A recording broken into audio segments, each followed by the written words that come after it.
And I got myself a 100% commission sales job. And if it's okay with you, Rick, if I just talk Jersey? You can take the boy out of Jersey, but you can't take all the Jersey out of the boy. And I don't have a filter on my mouth, it just kind of comes out. If you've ever heard of the context of a comfort zone, okay?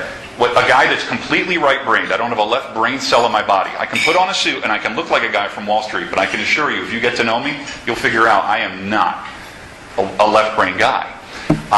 For a guy that was never going to cut his hair, by the way, my hair was 18 inches long, okay?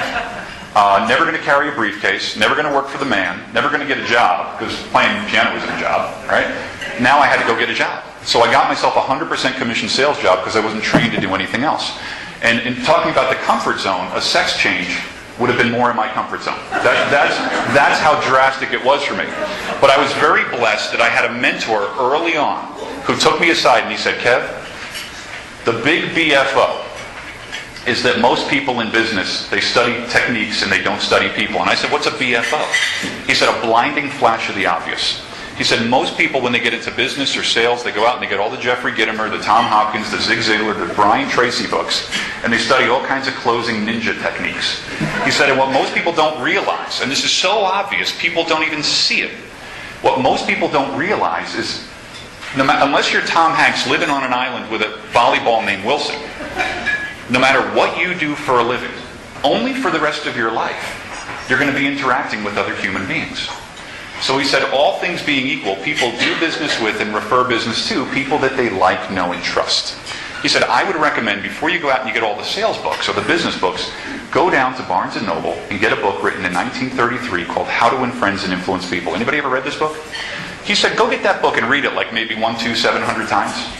Maybe he was trying to tell me something. And he said, you'll probably do well. Well, I did, and I went from having never sold a thing in my life to then I became, in 36 months, I became the top salesman for a company with 310 salespeople in 11 countries around the world.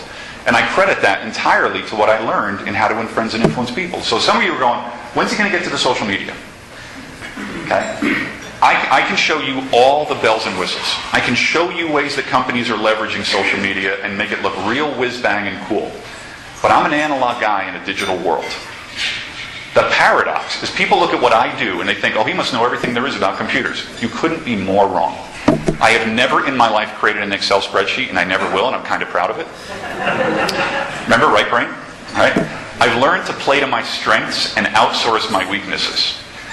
So when I talk about social media, and I do this every day, if not multiple times a day around the country, I don't approach it from a tape on the glasses pocket protector perspective.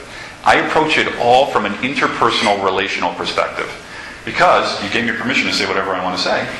If you're about, nobody in the room is this, but if you're about as stimulating as a root canal, and you start learning about how to use social media, is it too bold to say that now you're just a root canal on social media?